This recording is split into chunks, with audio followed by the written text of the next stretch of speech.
When I was first starting out in business, I picked up a client who had a string of horrible accountants. And when I say horrible, I mean horrible.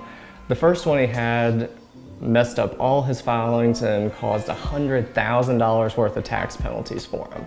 So he got a new accountant who seemed to be better until he hired me a couple years later to double check her returns, and I found that she had been missing some major deductions for him. We amended the returns and got him back $30,000. So especially since I was just starting out in business, I was really proud of myself, and I thought, I've got a client for life. This guy's never going anywhere. Until a couple years later, I got an email from the client telling me that he was going with another CPA. I'm thinking, okay, what did I do? Did I miss a deduction? What happened? What did I screw up here? Well, I didn't screw up anything. He was just mad that I hadn't given him enough referrals since we'd been working together, and ended up finding an accountant where he thought he would get more referrals from. And there's some obvious fallacies with that reasoning, but whenever I tell this story, I always tell people I'm not saying that as sour grapes. That's not the point of the story. Isn't what he did. It's a mistake that I made. And that is because it was at the very beginning of my entrepreneurial career. It was a major error I made in that I didn't charge him enough.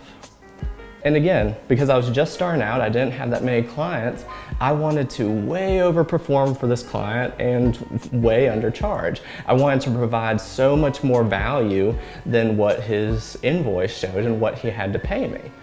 And there's nothing wrong with that in theory, because I thought, okay, this will ingratiate me to this guy, and because I'm doing such a good job and I'm not charging him much, that the lifetime value of the client will be worth so much more than the discounts I'm giving now. He's going to give me referrals, all that stuff. So because of that, I way, and I mean way, undercharged him for the services I had provided and the $30,000 worth of value that I had provided him, because I was so overeager to provide him this value and to please the client.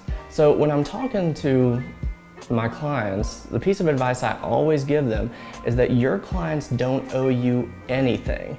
They don't owe you their loyalty, they don't owe you their continued business, they don't owe you referrals, they don't owe you anything aside from the money you are charging them. So you better make sure that you're charging them appropriately, because most of those clients, sure, they'll stick around, they'll be there for a long time, but some people are just going to drop off. So if you feel like you're doing them a favor, that can be problematic. One, if you feel like you're doing them a favor, you might not do as good of a job as you would do for a client who's paying full price, and it'll also sting a lot more if and when they do end up leaving for whatever reason. So again, your clients don't owe you anything aside from the money you're charging them, so make sure you charge them appropriately. Guys, if that story resonated with you, if you've ever experienced anything similar, if you got anything to add, why don't you give this video a like, give it a share, and also drop a comment below.